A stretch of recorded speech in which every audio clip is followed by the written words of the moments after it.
Greetings and welcome to episode 164 of the Words About Gamescast, the weekly video game podcast for Words About Games. I am your host, Amy Alexander, and I'm joined this week by Keith Robinson. Fuck my life, it's hot. I don't like it. It's so warm. Yeah. And then we voluntarily sit in rooms with all of the curtains and blinds closed in front of lights, cameras, monitors, PC towers. I mean, I accept my introverted status that I would be inside anyway. True, That but my PC anyway. I'd have the window open. That is true. Like it's quite cool, like the breeze that comes in. And then we sat down to do this podcast, and I was gonna close it, and I was like, you could just feel the humidity rising, because that's how physics works, right?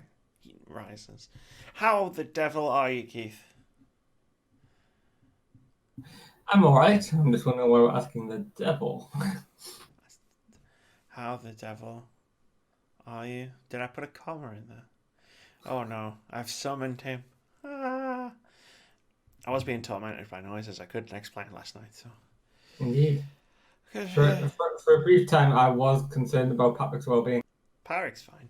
If Patrick was a ghost, Patrick wouldn't try to scare me. Patrick would leave me nice note encouragements on post-it notes. Yeah. Well, it was the fact that you kept hearing the sound of what sounded like a pencil like dropping or being thrown around the room. But every time you went down there, it was really quiet. It was. I Almost was. as if some frustrated author is like annoyed downstairs when Amy comes. It's stopping because it doesn't want to interrupt you or anything. Well, I was in upstairs. I was in the. What the fuck is that? I was in the I was in the sitting room, and it was in the kitchen. So like you know that layout of my house, but just to give everybody a bring, it's like that is literally like the next room where it was all happening. So I'd be like sitting there and I'd be like, bah, bah, bah, bah. And I'd be like, what the fuck? And then I'd go out and I'd be like, and I'd stand there because it would happen. It happened like 3 or 4 times, and I was like, okay, cool. I'm gonna stand here and see what it is. And then it didn't happen, and I was like, well, fuck this shit. And then I went back, and then like 2 minutes later, I was like, what the fuck? What the fuck? And it didn't happen again. And then today, when we were sitting down to eat dinner, a door closed upstairs. Like we were all sitting there, and all we heard was ka-chunk, and we all like sort of looked up and then looked at each other, and then no one spoke of it. And I was just Yeah, like, I think I remember having me called around your place before because of random knocking. you were there. So was Russell. We were standing next to the wall where the knocking was happening, and we were like, "What the fuck? What the fuck?" It's literally dun dun dun dun dun dun, and we were like, "Huh?" It happened for weeks, and then it just stopped. It was really weird. I don't like it. I don't like it. Just like I don't like the heat. Anyway, let's talk about video games instead of my random haunted house that I apparently live in. For those that do not know, like Keith, the Words About Gamescast, on the Words About Gamescast, we discuss 5 stories centered around what's been going on in games, the games industry, and in gaming culture before we leave you with a list of the games that are coming out over the next 7 days. Because it's summer, that's a very short list. Should we tell them what we're going to talk about this week, Keith? Got it written down right here. This week, we discussed the hellish development on last year's Call of Duty Black Ops 4, Sony doubling down on AAA games for PlayStation 5, a trio of Google Stadia updates that has us scratching our heads, Epic Games' strategy for shaking up the PC revenue share market, and the Steam sale that turned into a nightmare for indie game developers. As always, right below this video on YouTube in the description, there are timestamps for all the stories, so you can watch this podcast in any order you want. Skip things. Watch the whole thing backwards if you want. We don't really mind. That's fine. If you ever do watch the whole thing backwards, leave us a comment. Just to Please say, do. yeah. Like, I think you mentioned it once. Like when I started talking to him about the timestamps Timestamps. I don't think you'd watch him typing in the reverse in order. reverse order, and then I just went with it. I was like, "Fuck it, that's going in the opening spiel." It's like you can watch the whole thing backwards. It's totally fine. I didn't charge the iPad last night, so I'm on my phone. I realized I picked the iPad up and it was on like 3%, and I was like, "Oh, fuck." So, should we dive into the first news story? Indeed. This is gonna suck. Yeah. It's a Jason Schreier story, everybody. And it is called The Human Cost of Call of Duty Black Ops 4. This is from Jason Schreier over at Kotaku, and I want to start by saying these are just excerpts. So I've clipped a bit of the article, and then I've done some bullet points, because it's another one a lot like his Anthem article. It's fucking huge. If I read it all out, it would take the entire podcast. So I'm going to read some bits, we're going to discuss it, but I highly recommend that you go over to Kotaku and read the full article, because it's horrifying, but it's really good journalism from Jason. Anyway, here we go. This account of Treyarch's studio culture and of the development of Call of Duty Black Ops 4 is based on interviews with 11 current and former staff members, all of whom spoke anonymously in order to protect their careers. They described a company in which contractors, and particularly testers, feel like they're perceived and treated as inferior. Throughout Black Ops 4's rocky development, testers said they worked under unfair conditions, a theme that's common in the video game industry, but one that remains worth scrutinising. Those who spoke to us for this story said they did so because they hope that public pressure will lead the studio to change. At the beginning of 2018, about 2 years into development on Call of Duty Black Ops 4, Treyarch employees were called into a conference room for some bad news. The game's campaign mode, which was to be centered on an ambitious 2 versus 2 multiplayer mechanic, was cancelled. For some studio veterans, it felt like history repeating itself. Treyarch's last game, Black Ops 3, was planned to feature an open world until the team rebooted midway through production, scrapping the open-ended map in favour of a traditional linear campaign. This time the plan had been to do something very different from previous Call of Duty campaigns. Black Ops 4 was set after Black Ops 3's story, but rather than play through the campaign yourself, you'd play it alongside a partner, battling against a pair of human opponents. Each side would pick a faction, and you'd compete to gun down enemies and battle over different objectives in a post-apocalyptic world. Sidebar. Yeah. There's more on Kotaku. It sounds pretty dope. Like, for a campaign like setting. Anyway. In the waning months of 2017, the campaign team put in extra hours to finish a demo of this 2v2 campaign for an Activision milestone just before Christmas. They got a few missions working, complete with full art and voice acting, then they went off on their holiday break. Quote, "We go to the holiday party in Las Vegas, the studio heads come up and say, 'Hey guys, you did a fantastic job, everyone's really excited.' After that break, however, the mood started to shift. Over the first few weeks of 2018, Treyarch's leadership began informing groups of employees that they were cutting the campaign. There were technical concerns, timing issues, and, according to one person who was there, negative feedback from playtesters who felt the gameplay was too repetitive. So they decided to pivot. They'd take all of the work they had put into the 2v2 campaign and morph it into a traditional single-player story. Quote, "The idea was, what if we spruce it up, put more explosions in, set pieces, then maybe people will get that classic Call of Duty feel from this." End quote. That quote just kills me inside a little bit. Because it's More so explosions! Set pieces! More Yeah. set pieces, more explosions. Like, it kills me a little bit. To read. I'm not wrong with it when it says the classic. No, they're not wrong, but like, imagine if Call of Duty was just different. Like, People don't want different. I People want different. pretty much the same thing over and over again. This is why Call of Duty is the biggest selling game every single year. Second. Oh, second. But there wasn't much time left. They'd originally scheduled for a Black Ops 4 release in November, as was traditional for Call of Duty games. But Rockstar put a wrench in that one, bumping the highly anticipated Western Red Dead Redemption 2 from spring 2018 to October 26th. To try to preempt the Cowboy game, Activision decided to shift Black Ops 4 forward to October 12th, which meant Treyarch's developers had one fewer month than they thought. So they made a second scope change, this time eliminating the campaign entirely, which left Black Ops 4 with two main components, traditional player versus player multiplayer and the supernatural zombies mode, in which players would gun down hordes of undead. Call of Duty fans would expect more than just those two mods, so Treyarch's leadership had to come up with something else. As it turned out, many of the staff had been playing a lot of PlayerUnknown's Battlegrounds, the mega popular battle royale game that had launched in 2017, and Fortnite's free take on the game had just morphed into a cultural phenomenon. Why not do a Call of Duty themed battle royale? Quote, now we have an even shorter amount of time to put in work on a new mod. Actual development work on Blackout didn't start until 9 months before launch. That mode came together by the seat of its pants. It's kind of a miracle that it did. End quote. It was February 2018, and the game had to be out in October. What that meant for Treyarch, as anyone who follows the game industry can probably guess, was lots and lots of crunch. Long nights and weekend hours that, while not technically mandatory, were expected of developers on the Black Ops 4 team.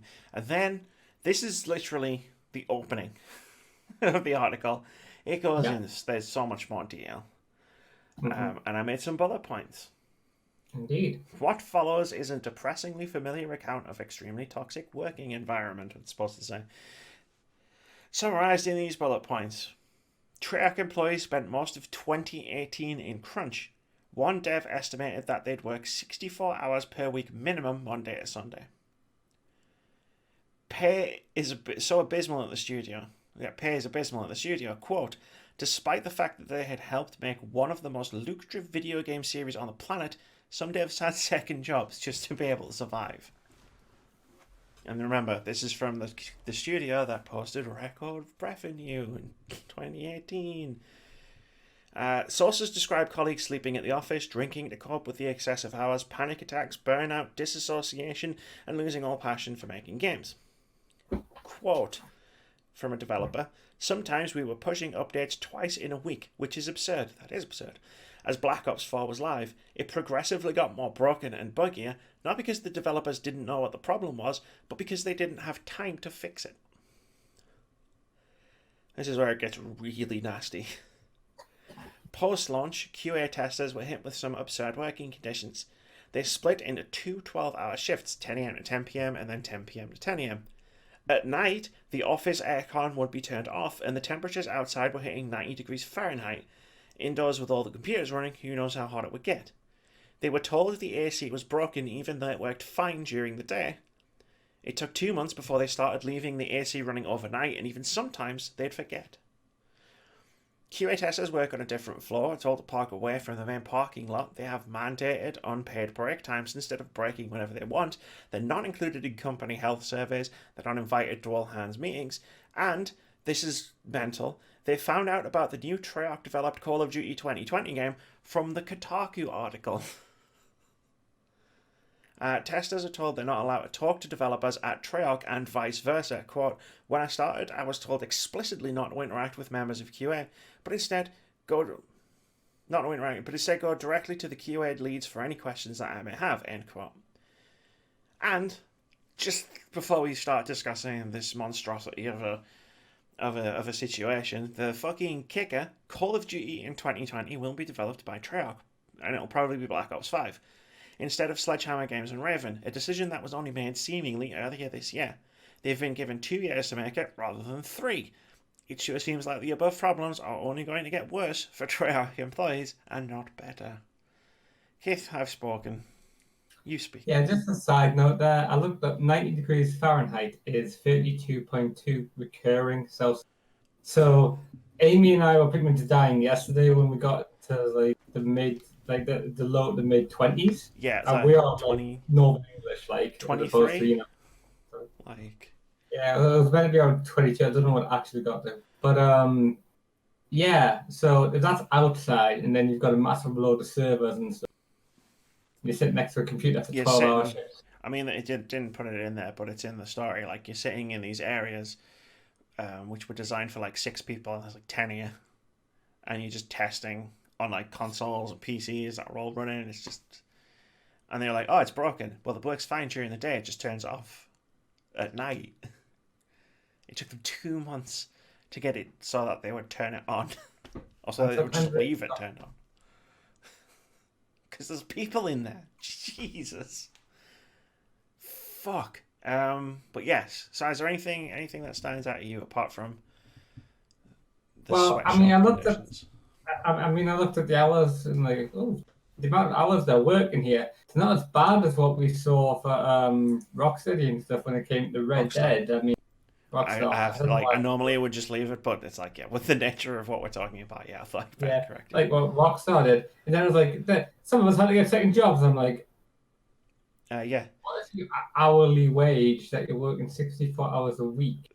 between $13 and $30. Like, so you're talking $13 per hour for QA testers, but they're living in LA because the studio's in California. Yeah, I'm just sitting here thinking it's like, unless LA is like London, then they're getting like less than the minimum wage we would get with the conversion. I think 13 is the minimum wage in America. Yes, no, the America doesn't have a hasn't changed its minimum wage thing at the moment. California is actually better in the minimum wage than a lot of the Eastern Coast states because I remember seeing a graph on Twitter as someone was like saying that we needed to get this fixed now because of the massive disparity between states. But yes, it's about that would be the minimum wage in California. Yeah, and a lot of people who are on the minimum wage obviously couldn't survive. Working normal hours. I don't know if they were like working like because the I don't know about you, 64 but 64 hours is not normal the hours. I 60 mean, 64 is a minimum. Well, you're saying like, oh, it doesn't look so bad. The guy broke it down on the Kotaku in the Kotaku article, where he was working like 12 hours Monday to Thursday, and then I think it was like, and again, I'm just trying to do this from memory, and it would be 8 hours Friday, 8 hours Saturday, 8 hours Sunday.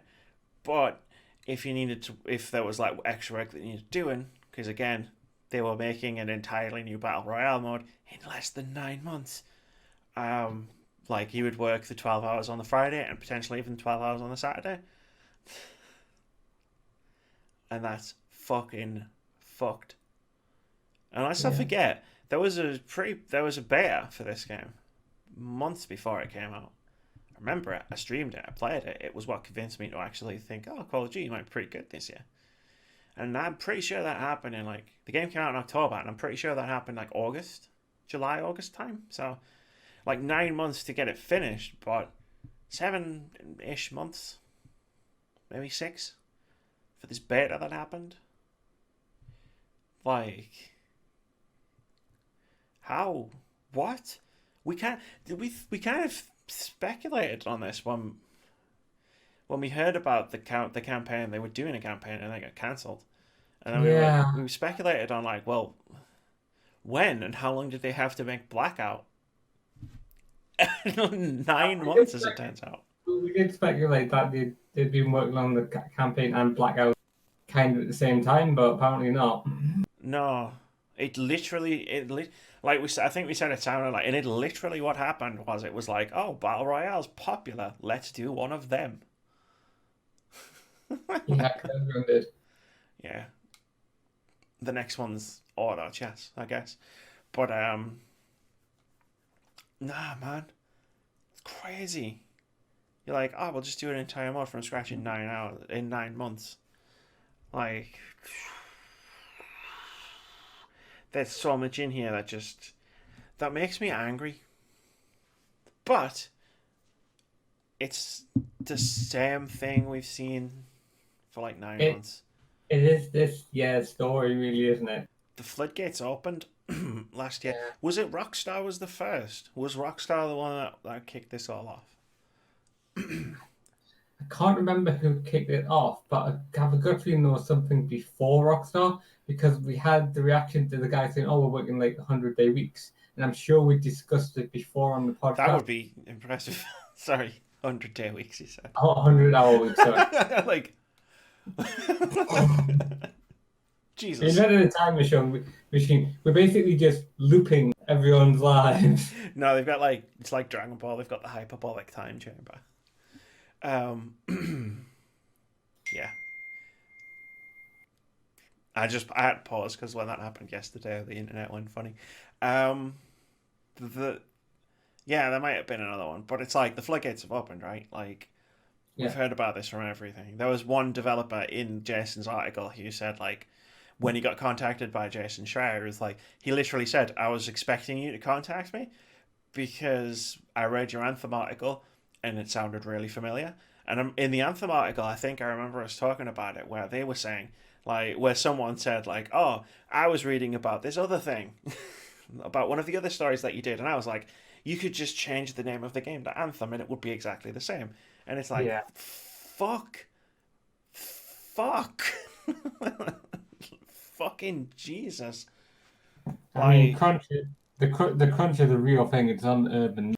No, I mean, we've always known about crunch, but like crunch was called crunch because it was literally like a shortened version of crunch time. This was only supposed to be going on for like a few weeks before the game went gold. And like Treyarch spent the entire of 2018 crunching up until the game came out in October. We've discussed this on podcast, but if like bosses can get people to crunch for 3 months, why not 6? Why not 9? Why not 12? They're crunching. I wouldn't be surprised if they're crunching right now. Because they've got a fucking game that's coming out.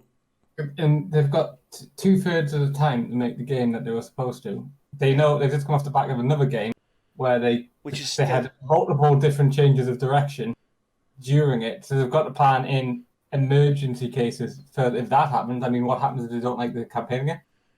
What is it going to have a campaign? It doesn't sound like they're going to have the time to put a campaign in it.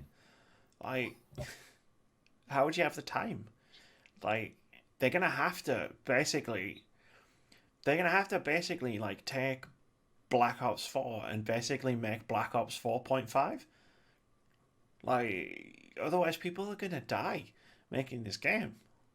The QA testers haven't stopped crunching because Blackout's still big and popular and people are playing it. Like, all the stuff I was talking about the sweatshop stuff, about like being in the thing, that was all afterwards. That was all after October. The game was already out. Like, they were crunching because they were for some reason they were updating the game like sometimes twice a week. Sometimes twice a week. What? You can't update a game that fast.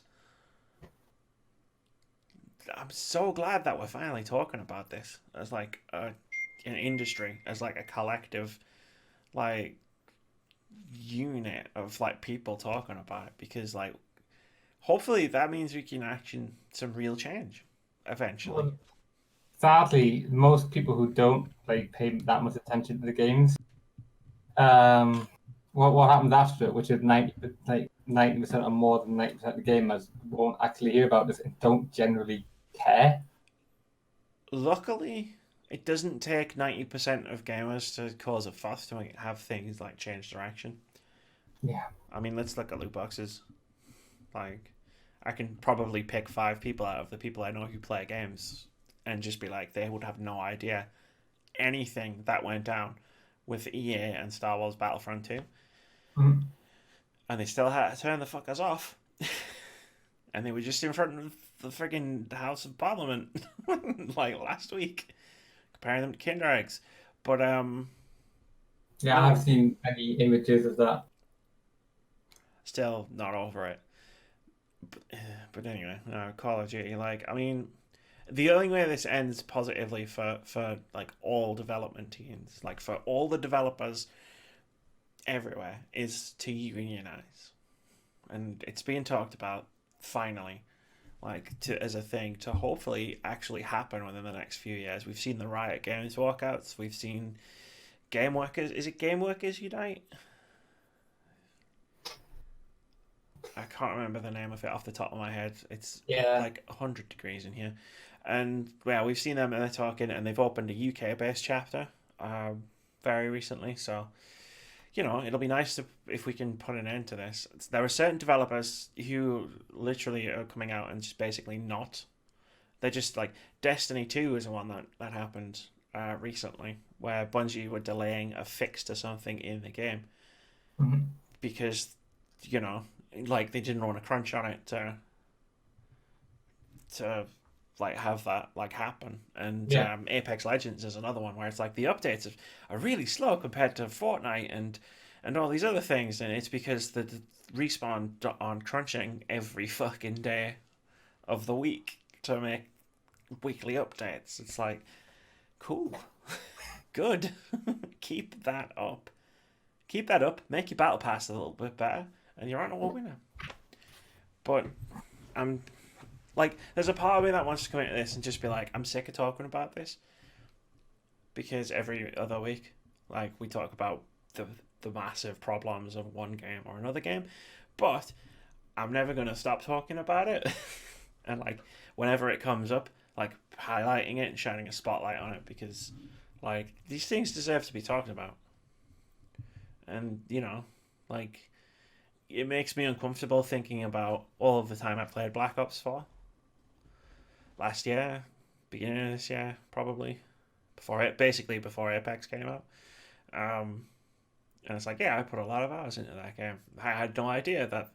I mean, I had an inkling when every AAA game under the sun was like, oh, crunch, oh, crunch. So I was like, oh, maybe it's the same for. But yep, it is the same for Call of Duty.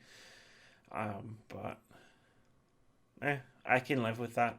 Like, feel like my discomfort is a small price to pay for people knowing that this stuff goes on. And fine, whatever. Like, I didn't play Mortal Kombat because like the crunch story came out. I was like, I don't want to. Yeah. Do you have anything else you add? Anything that stood out from this? Yeah, that's the thing. It's like nothing really stood out to me. It's at this point this year. It's like we're so used to every developer, it appears, doing the same stuff to varying degrees. Yeah. Yeah. Unfortunately, that is true. I wonder what game will be next. That we'll find out about. Mm-hmm. Being a hellhole, hellish monstrosity development period to work on. Shall we move on to the next story, Keith? Yeah. Okay, next up. It's all about platforms from here. We're talking about platforms for the rest of the podcast, and we're starting with PlayStation. Sony's focus with PS5 will be on the hardcore consumer and AAA titles. This is from Stephanie Nunnally over at VG247, who writes, Sony says it's designing PlayStation 5 to appeal to the hardcore gaming customer who prefers graphics-heavy games. It was actually that line. I saw that on Twitter and that caught my eye almost immediately. But I'll read on. According to a Wall Street Journal report, Sony's main strategy with PlayStation 5 will be to draw consumers in with AAA titles. During a recent company strategy meeting, the company's chief executive, Kenichiro Yoshida, said games have become more important than ever. This means Sony will concentrate less on showcasing independent games and more on high-end offerings, said another Sony official. While it will still support indie titles, the emphasis will be on the larger publishers. In addition, the company itself will focus more on developing big-budget games at its own studios. Sony hopes its focus on consumers who want the newest and best available will separate it from its biggest competitor, Xbox Scarlet, when it enters the market. Microsoft has always been Sony's console rival, as it doesn't consider Switch a threat. This is because the company feels Nintendo tends to appeal more to a younger audience compared to PlayStation's core demographic. As far as Stadia is concerned, according to the WSJ report, Sony doesn't currently see the service as a threat. Once internet technology advances, it could then become a potential threat. Rivals and non-rivals aside, with PS5, Sony's corporate focus will shift from overall sales numbers to those interested in the latest tech, such as ray tracing and support for up to 8K, hoping such specs will be the console's selling point. So this console is going to cost like $500-$600, right? I read this and I think that's what they're laying the groundwork for. Yeah, like when there's like hardcore gamers, I was like, this console's gonna like cost a lot. Then I was reading the rest of it, and I was like, okay, so it meant a lot about going for the AAA games as opposed to indies, which is kind of Sony's thing anyway. And given that, Xbox has been focusing mostly on it, oh, we've got this big game library that we're going for. It would make sense if they go, yeah, we'll just focus on like the big AAA games and make our own like AAA games, because let's face it, they have had some exclusives on their system, which are AAA games that are amazing, have sold really well. You've played many of them and keep badgering me and occasionally foxing me in other woodland animals that meet the plague, like Spider-Man and God of War and stuff. And that's worked really well for them. I thought it was a bit of hubris to say, we don't consider Nintendo a threat. And I was like, well, often people just go, well, yeah, I mean, we always Nintendo say does their own thing. Nintendo We does this. say, they're not really a third horse of the race. They're doing their own race, having fun with it, and are pretty much morally the winner of any argument you come on in the console wars. It's like, look at Nintendo. Look what they do. It's like, come on. Undoubtedly. They make money. Yeah, they do. They've been going longer than anyone. And they haven't sold their soul or broken their own values to do so. Nope. Never. And the bit about Stadia, I looked at and went, that's you. No, I kind of agree with them on that one. We'll get to Stadia in a moment, but yeah.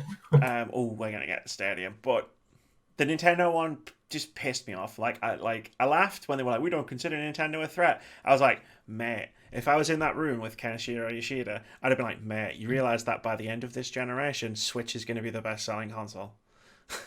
Switch is going to outsell you. I guarantee it. Like, by the time Switch is done, it will have outsold PS4. But the bit that pissed me off, Nintendo tends to appeal to a younger audience compared to PlayStation's core demographic. Mate, come the fuck on. Really? Yeah, I mean, a lot of the games have like childish looks and stuff to them, but you're also getting stuff like Dead Cells, and then they bring up the Witcher. Hello! I am a 35-year-old woman, and my Switch is the one I'm playing the most at the moment. You have a Switch. Yeah. Tons of people who love Switch are adults. Guess what? Yeah. There are tons of kids who play PlayStation. I've turned the Xbox on a lot lately. But I use it as like the media station, like a Blu-ray player and stuff. I'm trying to figure out. PC I've been playing the most on at the moment, but then it's between a little bit of Overwatch on the Xbox and playing Dead Cells on my Switch, and I'm beginning to think that maybe in the last couple of weeks I've played more Switch than I have Xbox, and I haven't turned on my PlayStation in over a year. So, I mean, that's because you're a heathen and you didn't play God of War, Spider-Man. Like, I get where they're coming from with the focus on AAA games and wanting to make their own, like, double down almost on their own AAA games, because their own AAA games sell like fucking hotcakes. I've said it multiple times on this podcast before. PlayStation fans buy PlayStation exclusives. It's just a fact of life. Any PlayStation exclusive will sell really well, even Days Gone.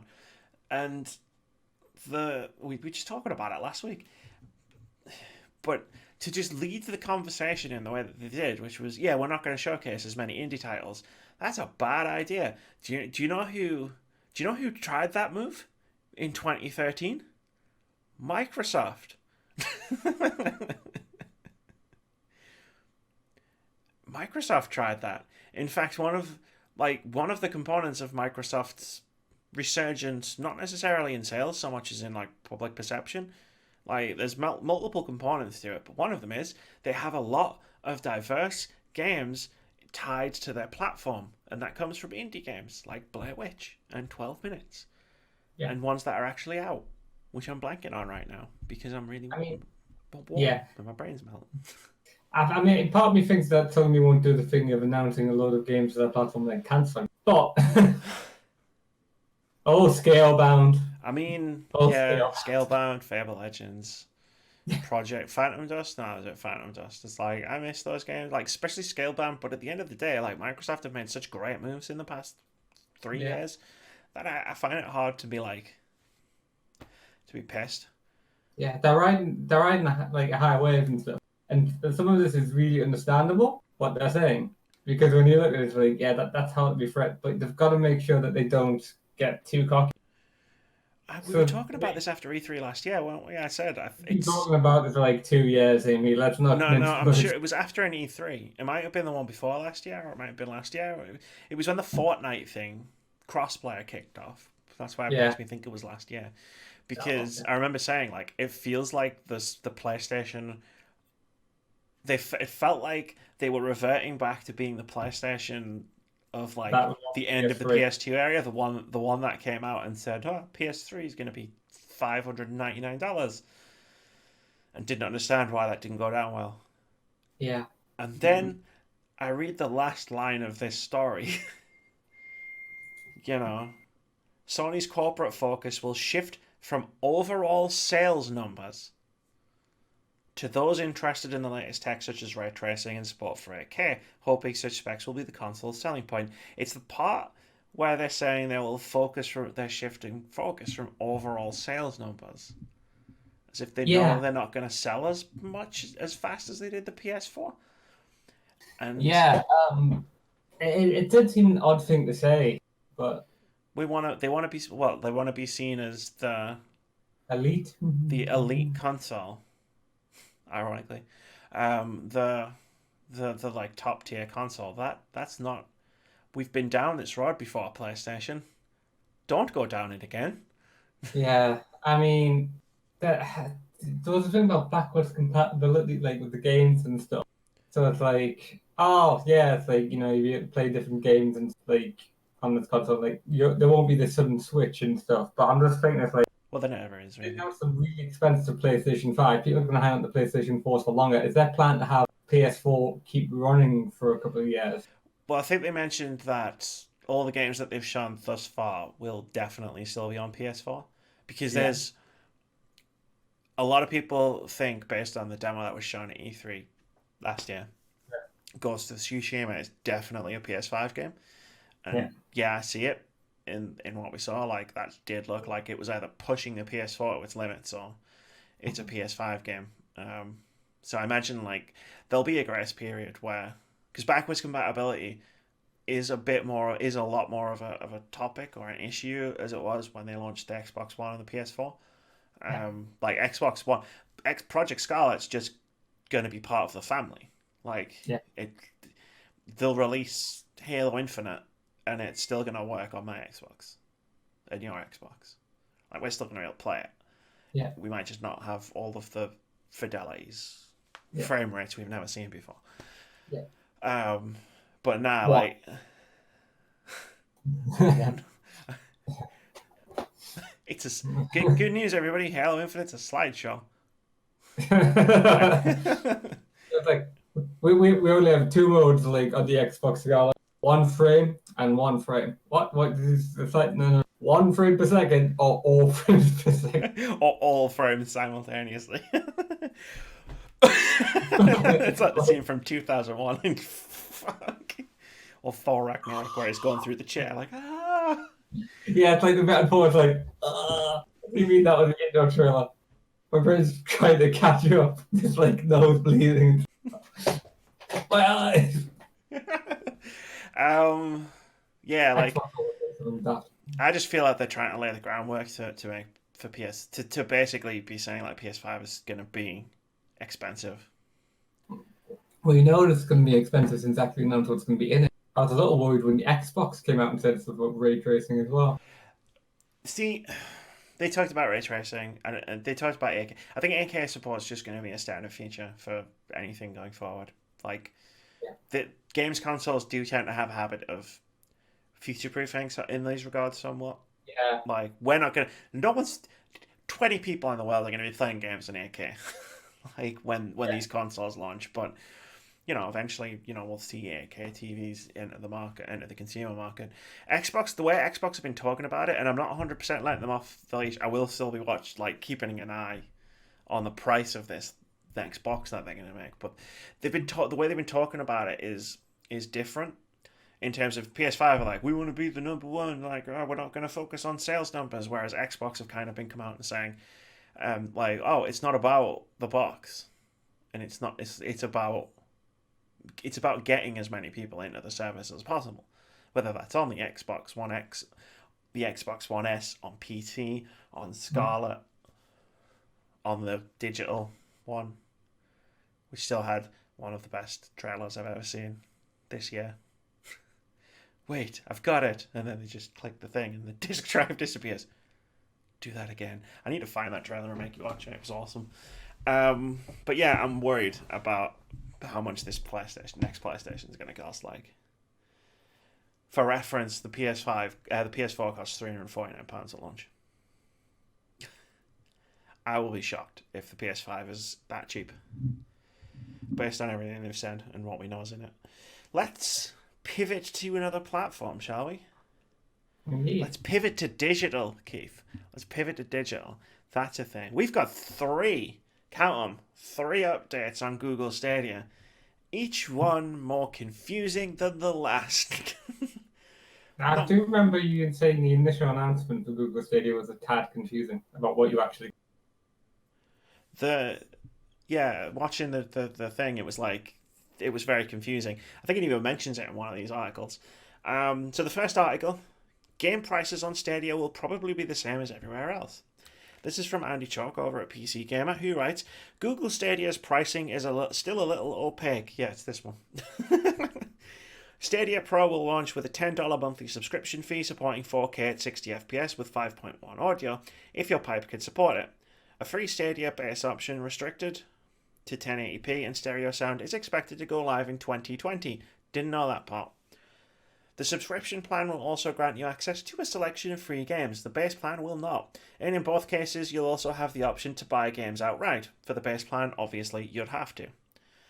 Purchase prices for games on Stadia haven't been announced yet, but if you were thinking that they'd be less expensive than they are at the local GameStop or online storefront, Stadia head Phil Harrison has some bad news. I don't know why it would be cheaper, he told Eurogamer when asked how pricing on Stadia would compare to purchasing games on PS4 or Xbox One. The reasoning is that buying a game on Stadia enables you to play it on pretty much anything, rather than being restricted to a particular platform or a location. Gee, I can't think of any other console that would possibly do that. TV, PC, laptop, tablet, phone, he said. I think that is going to be valuable to players. Also a plus for streaming games is that patches and updates can be applied immediately and seamlessly, so ensuring games are up to date will presumably become a thing of the past. Quote, in theory, the Stadia version of a game is going to be at the highest possible quality of innovation and sophistication on the game engine side, end quote. But Harrison also acknowledged that in the end, purchase prices on Stadia will be up to individual developers and publishers just as they are on other storefronts.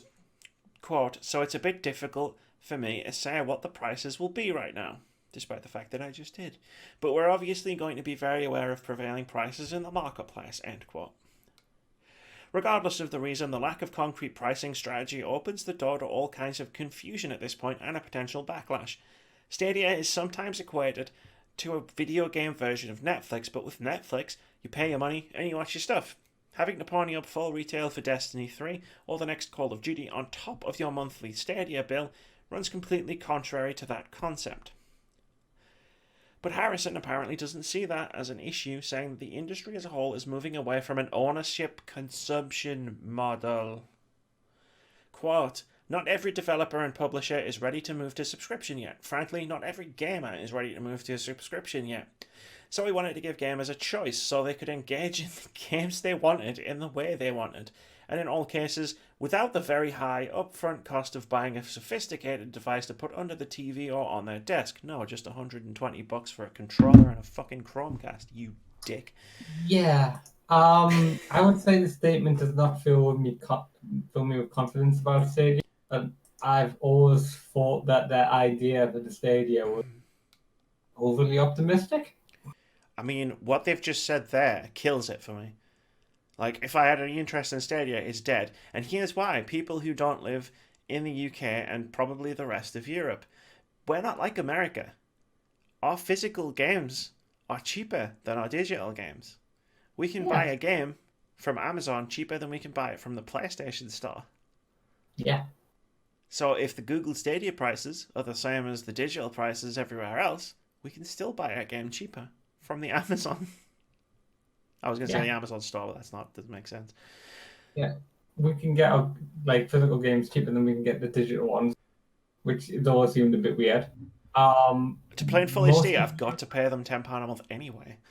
Yeah, so you're paying a £10 subscription, plus whatever sort of upgrade you'd have to do on your own so your own internet connection, just to get Stadia to work to a point where you could like easily play the games the way they're saying. Hope that no one's sucking down all the bandwidth in your area by say playing Stadia. Yeah, like, well, we mentioned before, and it's like it's not something that me and you can really engage in because the region that we live in, the north of England, is technologically backward compared to the areas say like London, because London takes a lot more of the development. It's like every time we go, oh yeah, we'll go upgrade development and stuff, or we'll upgrade the infrastructure somewhere. They're always talking about London as opposed to anywhere else in the country. Yeah. So yeah, our internet isn't up to the standards that you get in London. No. So Stadia is not really going to work for us. I have like the second fastest internet you can get in our area, because like there's the one I've got, and then there's like a pro version, and the one I've got, again, second fastest speed in the area, because we don't get Virgin Fiber around here, and my upload speed is 6 megabits per second. My download speed is 35. So if I was to get Google Stadia or whatever the fuck Ultimate to do 4K streaming, which I won't obviously because I don't have a 4K monitor, but I'm at the limit. Like 35 megabits per second is the cutoff. So I'm right there on the edge of doing 4K. Mm-hmm. See, I don't. There's something else that I've been thinking about in my head for ages, but I don't know enough about the contract that you sign when you get your internet connection, because a lot of the advertised speeds there's little asterisks next to them, which is like and there's things about fair usage and stuff in there as well. And I'm just wondering how this is going to affect it, because I live next to us like a high school where like a lot of people start using at certain times of the day. A lot of people sort of like kick in to do like IT because everyone has to have laptops and stuff now. And I have seen an effect before, but not as much as I used to. But I'm just suddenly wondering what happens when a lot of school kids are playing like Call of Duty Black Ops instead of actually doing their lessons on a Stadia on their tablets, because they've all got tablets. What on earth is the internet connection going to look like, and how quickly internet companies, if this really took off, it was really popular, how quick internet companies would start throttling the bandwidth? Oh yeah. Yeah. No, you're absolutely right. I mean, the bandwidth is we've talked about before. I mean, the bandwidth is the problem. Like, internet infrastructure of the world isn't ready for Stadia on a large scale. We've mentioned before the only country that we know of which would be ready for Stadia is South Korea. Yeah. Speaking of Stadia, which is not a massive market, really. I mean, it's a big market for IT like stuff. But no. I mean, gamer stuff as well, like the pro sports scene and stuff like that. But but it's not as big a market as I think they're aiming at. No. I mean, we're not ready for Stadia. Like, it's the one thing in the PlayStation article from before where I was like, fair. Yeah. Like, Stadia is probably not going to be a threat for a few years. Yeah, that's fair. Yeah, it's like until like the internet technology catches on. It's like because people are looking at the idea of the technology is beyond our current reach. Yeah. Anyway, we've got more. This is one of my favorite interviews of all time. Part 2. It sounds like Tequila Works' new Stadia game, Guilt, will come to other platforms too. There was a game by the guys who created Rhyme announced during the Google Stadia E3 presentation, and it was the only one in the entire presentation that was exclusive to Stadia. And it was so memorable, I completely forgot about it during the entire E3. I mean, I had to look this up just now to remember what on earth we were talking about, because I remember guilt as in, it's not guilt as in, G-I-L-T. I'm guilty. I don't think you even think guilt as in gilding an item. But anyway, Rob Purchase over at Eurogamer did some digging and had some questions. The first one, what kind of an exclusive is it? This article is going to be in first person from Robert's perspective. I ask because Guilt is currently in a problematic position. problematic because the only way to play it when it arrives as a Stadia launch title on 30th of November is forking out £120 for the Founders Edition bundle, because until the base model comes out in 2020, you have no other choice. Have you got £120 for Tequila Works' new game? Do you even want Stadia? What else are you going to do? It's why I asked Tequila Works for clarification this week. Quote, "Okay, we haven't confirmed that it's an exclusive yet," came the curious answer from Raul Rubio Munares, co-founder and creative director of the studio. "That's a question we cannot answer." And then this sort of goes back and forth for a bit. "Hang on, it's not an exclusive, or do you mean it's a timed exclusive?" Quote, "We haven't answered that yet, and I cannot answer yet." "But Guild could come to other platforms?" Quote, "I cannot answer yet." What about the problematic message you're sending to fans who have to pay £120 to play your new game? Quote, "Maybe that would be a question for Google." End quote. A frustrating string of responses which certainly feel like they belong to an exclusivity deal, but then a glimmer of hope. Quote, "Of course we will try to make Guild accessible for everyone. I guess it's not a design question, but more of a business question. Today is not the time to answer that question, but rest assured everyone will be able to play the game." How? It's like the previous article, Google's like, it's just going, oh, like the price is going to be the developer saying, well, yeah, this is something great you're going to have to ask Google about. And it's like, Yeah, it's like, is it an exclusive? You're going to have to ask Google. So it's obviously signed some sort of exclusivity deal. yeah, they've obviously done some sort of deal with Google, and then Google, possibly without knowing about Google's launch plan for the Stadia, and like the fact customers have to spend £120 up front. Yeah, it's like, because the Like, base... oh, you'll be included in this bundle at launch. Oh, that's cool. And then They're not not, though. finding out that it would cost £120 theoretically for someone to buy the... No, the Destiny 2 is included in the bundle at launch. Guild is just an exclusive Stadia game. So if the games cost the same as they would on other platforms, Guild is something you'd have to buy on top of buying the Founders Pack. The point Robert's driving at is, because the base model's not coming out until 2020, unless you're a founder, you're only going to be able to... That's the only way you're going to be able to play this game.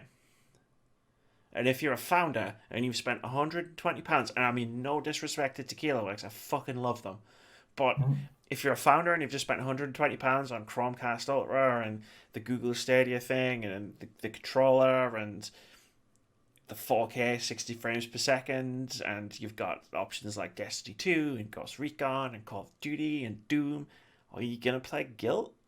Are you going to use all of that to play Guild at launch?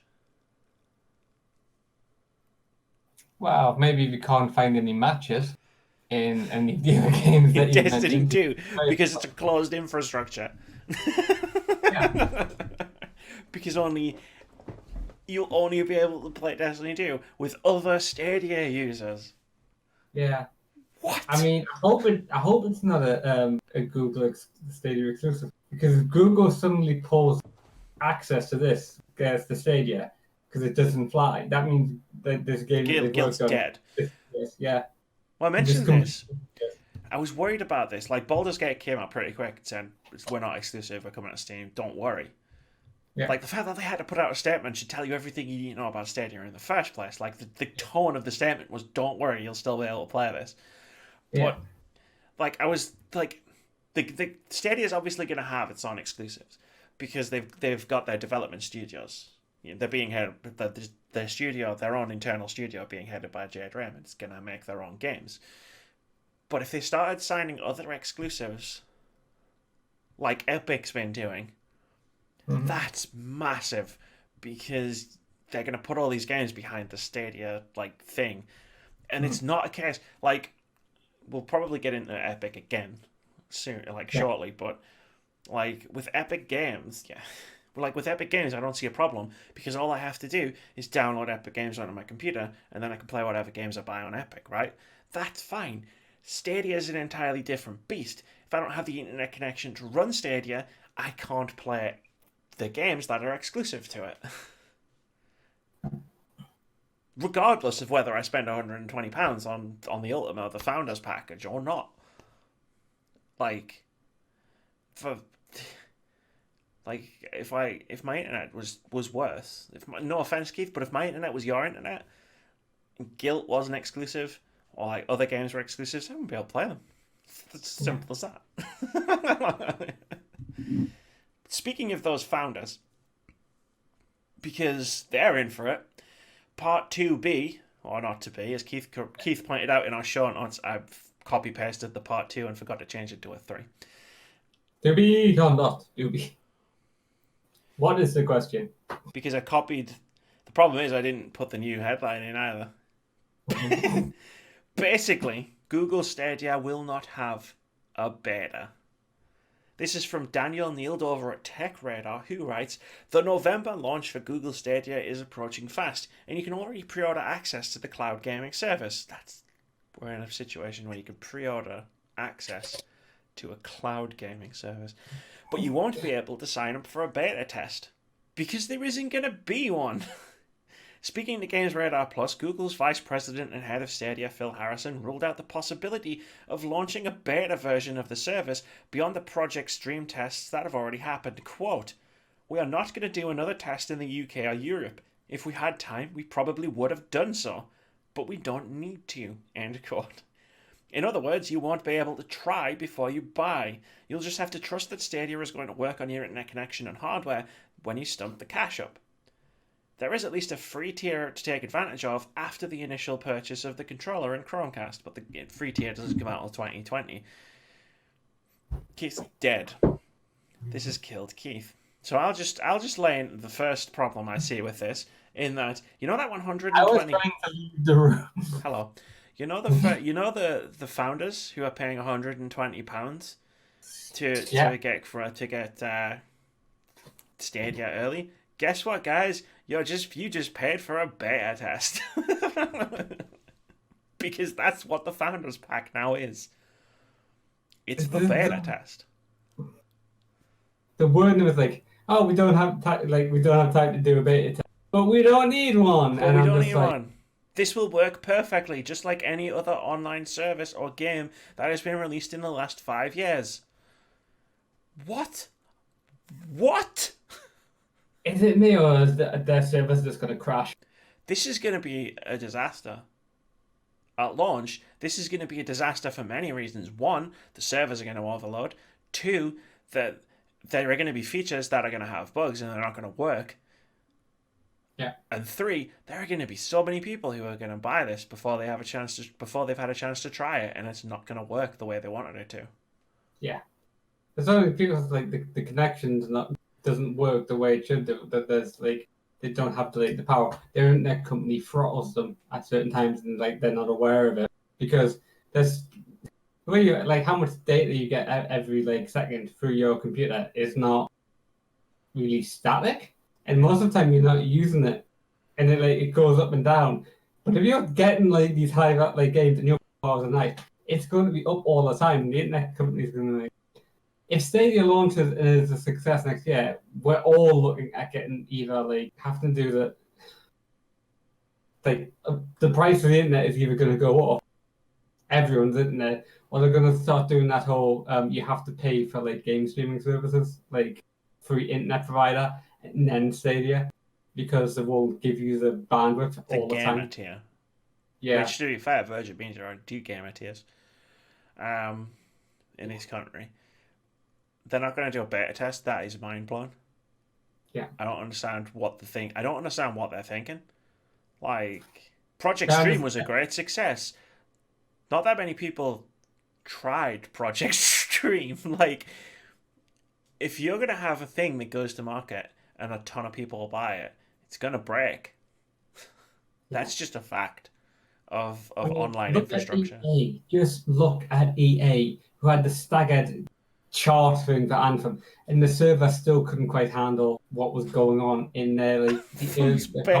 Anthem's beta hammered the EA servers so hard it affected EA's other online services.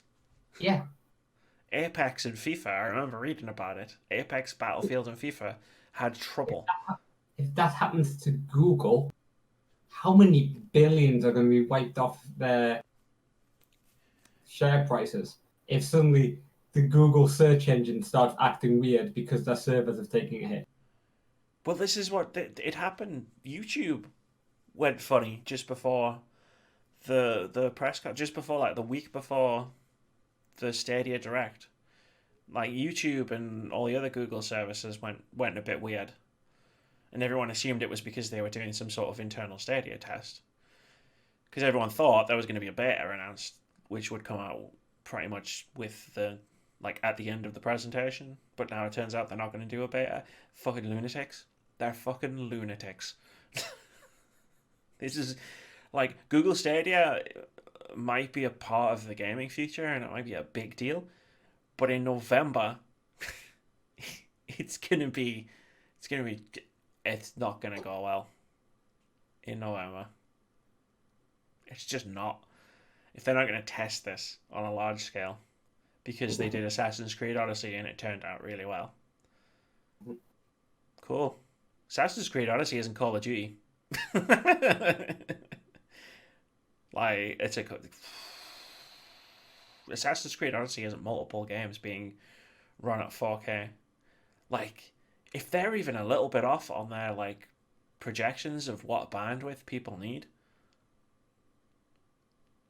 like they've got to have overshot. But at the same time, like you say, internet speeds vary, ISPs throttle.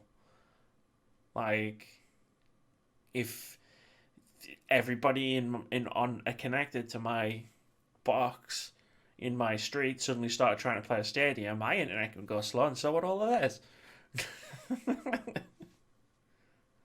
Like, I think we move on. I'd say we move on. Yeah. There's so much that could potentially go wrong, and they're just walking blindly into it. We've probably got what's probably going to be a quick one at this point.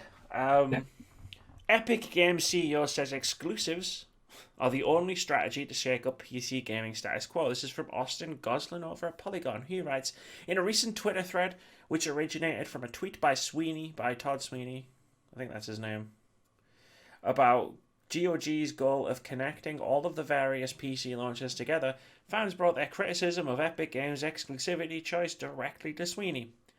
After a lengthy back and forth in his mentions between fans arguing whether exclusivity was good or bad for gamers as a whole, Sweeney himself weighed in on the topic. Quote, we believe the lock-in effect of having a large library of games on a dominant storefront is more powerful than features, and hence a dominant store can be challenged through exclusives. We believe exclusives are the only strategy that will change the 70-30 status quo at a large enough scale to permanently affect the game industry.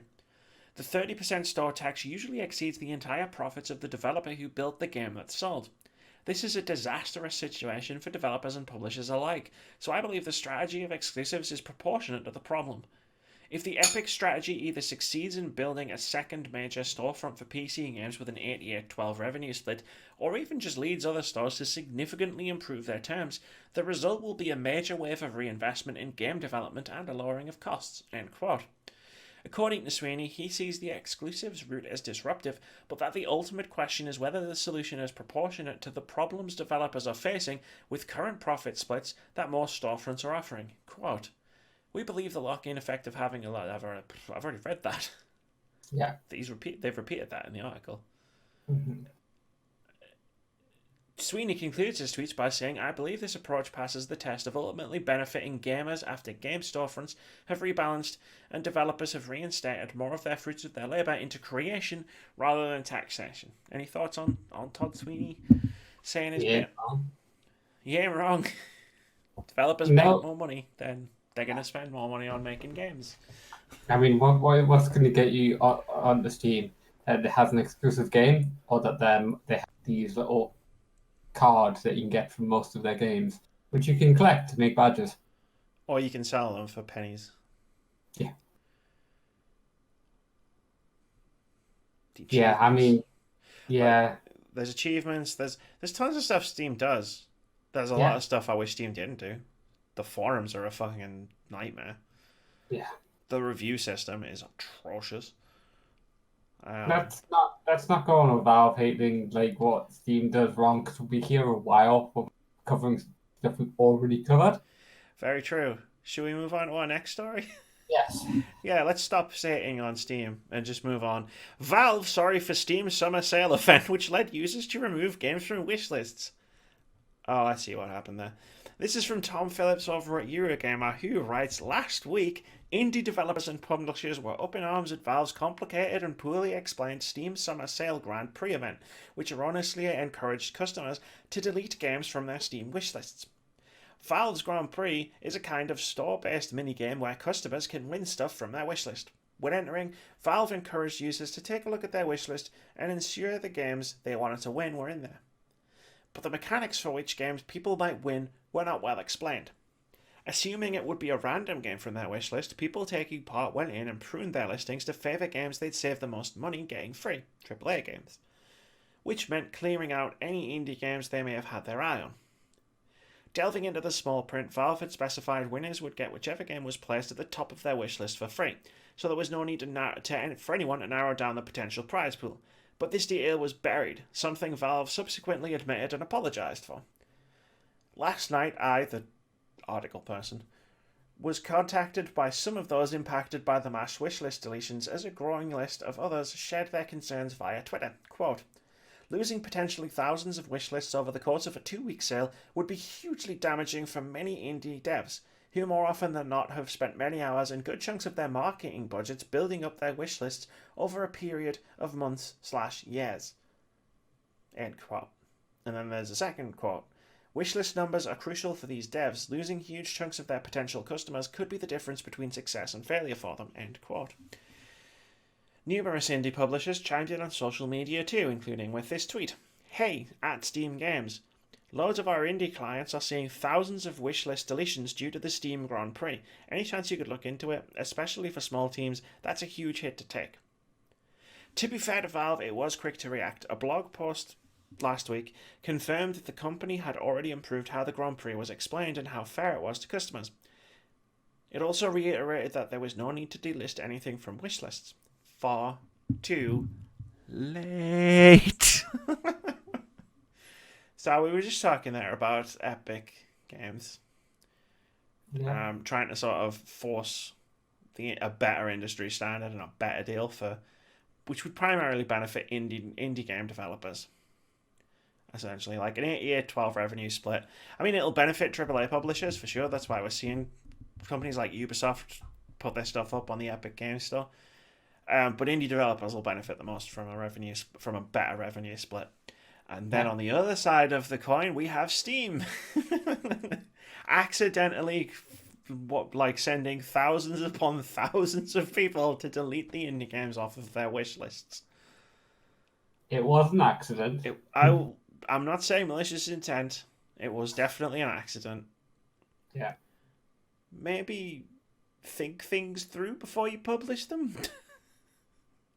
Steam? Maybe. Yeah. I mean, I kind of just went on to check to see if I did actually do, because we used to spend a lot of time like, oh yeah, the Steam sales are coming up, but now we don't really do that as much. I actually went on to see what my top game was. Factorio's mine. I keep a wish. My wish list is full of early access games. No one buy anything off of it for me. The only reason I keep that wish list full of early access games is because I get an email when they come out of early access. So I know when they've launched, which is helpful for me as a YouTuber who covers games when they come out, when they come out of early access. No, I mean there's two reasons for that. One, on a personal note, I don't give Steam money directly. Like I refuse to give a platform that hosts games like the ones that we've talked about in the past, not the ones that they've banned, but the ones that they haven't. That I refuse to keep giving platforms to keep naming them, but they're horrific, offensive, bigoted shit. And I refuse to give a platform that hosts those games money directly. Call me weird. So if I'm buying a game on Steam, it comes from Humble, it comes from Green Man Gaming, it comes from one of the other sites. Not the key resellers who are super shady and illegal. like G2A and CD keys. Like, no, don't go there. And the second one is Steam sales aren't events anymore. Like years ago, we used to get into the Steam sales because the deals would refresh. So you'd have the daily deals, you would have flash deals, and like these deals would only be around for 24 hours, 48 hours, 8 hours. So you'd have it like set in your mind to be like, okay, in 8 hours the flash deals will reset. So then when they reset, you go on and you're like, oh, these are the new deals. Cool, I wanted that game, I'll buy it. Or like the 24. That's why it was such an event and why we participated so heavily in it, because and now it's just, and it's probably the right move for Steam to just say, okay, all of the discount is going to go from the start of the sale at the end of the sale. But at the same time, it makes it less of an event. Like, you go on Steam once to check out the games that you want, and then you don't bother after that, right? Because nothing's going to change. Refunds had like an effect on this, because they're sort of like, well, they're just going to make a massive amount of work for them to keep moving the discounts up. Yeah, this is true, because one of the things you can do to refund games on Steam, like if the price goes down in a sale on a game you just bought, you can refund it and buy it again at a lower price. Yeah. Which is fair enough. It's just a price promise. Every retailer in the UK has a price promise. But yeah, that'll be the reason like why it's not as big a deal. Like, I remember I used to share like, this game's on sale for this price, go get it, and I'm just like, whatever. I don't particularly want to drive money towards Steam, to be perfectly honest. Like, whatever. People can call me biased because I won't trash the Epic Games Store, but I trash the Steam Store regularly. Whatever. Like, people call me a PlayStation fangirl, and I spent like a good portion of this podcast today trashing PlayStation, so go figure. People are weird. Like, if Epic do something that I disagree with, I'll say it. And I do. I've said it before. Anything you want to add to this? No. Man, I feel like because of the nature of the rivalry between Epic and Steam, I feel like we talk about it a lot, and we do sort of retread the same points over and over again, unless we get new news. Apart from the new news story stuff we get, like the stuff Todd Sweeney said and this summer sale thing, like. But Steam needs to take a look at itself and realize that it is its own biggest problem. And this is why Epic Games has become a thing. Like, the Epic Games Store has become a thing because Steam is a huge problem for itself. I mean, we're halfway through the year and Steam really hasn't come out with anything against Epic yet. It's still sort of like, hey, we're still sort of the position to have brings everyone in. You can play any sort of game apart from one or two which have odd names. Not the ones continent, but the odd names. Indeed. There was the only thing I remember them specifically doing towards Epic Games was when Metro Exodus was announced as an exclusive to the Epic Games Store. Where instead of just taking the page down, because it had been available for pre-order on Steam for ages, but instead of taking the page down, they just took away the ability to pre-order it, and they left a note which said, this is unfair. Like, we're sorry, like, we have to do this, but this has happened, and we think it's unfair. And to be honest, that was the one time I kind of agreed. Like, the way that the Metro Exodus thing was handled was really poor, because it was available on Steam for months, and it was only like a couple of weeks before the game came out, where it was like, okay, it's an Epic Game exclusive, you can only now buy it on Epic Games. And I was like, that's bullshit. Like, if you announce a game like Hades or The Division 2 or Gods and Monsters, and it's coming to the Epic Game Store, but then that's the first thing that happened, that's fair. Go for it. If you don't make a storefront and take money, then yeah. Yeah, but if you're like, oh, if this game has been available for pre-order on Steam, and then a couple of weeks before launch, you're like, nope, it's ours now. That's a bit shitty. There you go. You see, I told you I could talk negatively about Epic Games. Games out this week, Keith. This one's all yours. No problem. First off, we have Red Faction Guerrilla. Remastered Edition on Switch for July the 2nd. Also on July 2nd, Final Fantasy XIV's Shadowbringers expansion comes out on the PC and PS. You may already know that because they keep plugging the adverts on. We have Stranger Things 3, the game, on PC, PS4, Xbox One, and Switch coming out on July the 4th. Hey, July the 4th. Sea of Solitude comes out on PC, PS4, and Xbox One on July the 5th. As does Attack on Titan 2, Final Battle. Which also comes out on Switch as well as the Xbox One, PS4, and the PC. Have you seen the Final Fantasy 14 advert with Tom Holland? The guy who plays Spider-Man. No, I haven't seen that one. It's quite wait. funny, where he's training. Yeah. Like, do you want to play Final Fantasy 14? I'm not ready yet. Yeah. And he's like lifting the couch, one. and he's got the big sword. Yeah, it's quite cool. My one to watch on this list is Sea of Solitude. That game looked cool as fuck at E3 last year, and I can't wait to play it. I've already pre-ordered it. Fun fact: it's cheaper on PS4 than it is on Xbox One. Like by £4. It's $15.99 on the PlayStation Store, $19.99 on the Xbox One store. Yeah, that was my face as well. I wonder why. I don't know. It's $19.99 on the Xbox Store. It's $17.99 if you've got EA Access, because you always get discounts for games if you've got EA Access. But that's still more expensive than the PlayStation 4 version. So I was like, yeah, fuck, I'll just buy the PlayStation 4 version. You might as well, right? Yeah, it's like save money anywhere I can. But it was, yeah, that one was weird. For some reason, EA won't give me review copies of games anymore.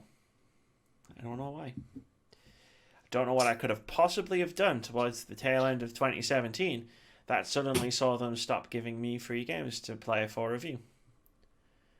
See, it was only when you mentioned the year that I remembered which game it was. Well, I mean, they gave me Mass Effect Andromeda, and it came out, and I was like, I was one of the most positive people about that game. Another sci-fi franchise that they did not so much. Yeah.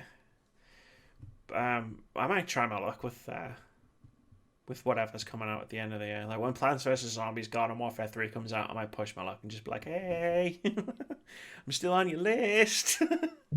I mean, I have seen a lot of the footage for the in-game campaign for Battlefront recently. And that did look really cool, or at least a very beautiful looking game. Battlefront 2? No. Yeah. The campaign was terrible. Really? Fair enough. I admit, looks-wise, it's very pretty.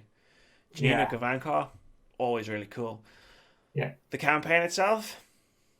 Not great. You get to play as Luke Skywalker, and you spend most of it fighting these weird bug monster things that come out of the ground. So you've got like one of the most iconic characters in Star Wars at the height of his Jedi powers. Yeah. And you spend the majority of the level you get to play as him like fighting bugs. Not like stormtroopers or anyone with a lightsaber, which would have been cool. It's not great. I think I streamed the whole thing on Twitch. Obviously it's gone now because VODs don't last that long. But yeah, it wasn't great. Fair enough. To save you money, unless it's free. No, I've just seen to be honest, the only bits that were showing with the space battles. The space battles. And when you could see a Super Star Destroyer falling from orbit, and that looks really cool. I've got no context for what's going on, and that looks really cool. And it also looks really cool. Meant to be the ship that you see at the beginning of episode 7 that Rey's bringing up. And it also looked really cool in Star Wars: The Force Unleashed when it happened there. And it'll probably look really cool in Star Wars Jedi Fallen Order. Yeah. When it happens again. That's going to do it for this episode of the Words of Our Gamescast, number 164. It's a big number. Keith, thank you very much for joining me this week. I will no doubt see you next week. You will, though. Hopefully, it's cooler. Indeed. Because I need it to not be boiling hot. Yeah. Thank you, weather. Also, if you follow me on Twitter, I tweeted Phil Spencer. to get him to make a Captain Scarlet game for Xbox Scarlet. So if you could, like retweet, like, share, reply, because we need this to happen. Yeah, I mean, we discussed, and neither of us had realized that at the time that they had in fact remade Captain Scarlet in the sort of like CGI 3D sort of stuff that they did for the Thunderbird. I didn't know that, but now I feel like there's a chance that this could happen. So let's make it happen. Captain Scarlet and the Mysterons. Tom did have a good idea for a VR game where you just played as the Mysterons and you just appeared as the circle on the floor. Like, looking around. There was then you just control people to do so. Yeah, that's my call to action this week. I know I've got pull at Nintendo, but I don't think I've got any pull at Microsoft.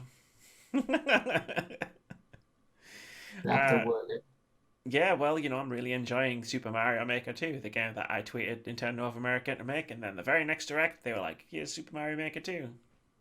So I took the credit for it. Yeah. As I do. Anyway, say bye, Keith. Goodbye.